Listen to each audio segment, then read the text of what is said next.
Pues sí, como dices, estamos recuperándonos de un invierno bastante duro, ¿no? En el que han habido muchos cambios, entre ellos el entrenador, entrenó con Cristian Arzonia García y bueno, muy contenta por ello, adaptándonos los dos, ¿no?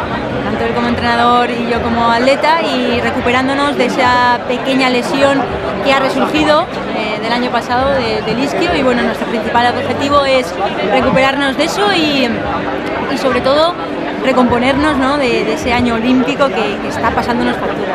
Sí, como todos los años, ¿no? Revalidar ese título que llevamos ganando desde hace mucho tiempo, y bueno, este año no hay Copa de Europa, dadas las circunstancias, ¿no? de peligrosidad, así que nada, con el club, como siempre digo, a muerte, ¿no? Es el club que me ha dado mucho y ojalá pueda yo también aportar ese granito de arena, como siempre lo llevo haciendo desde hace tiempo.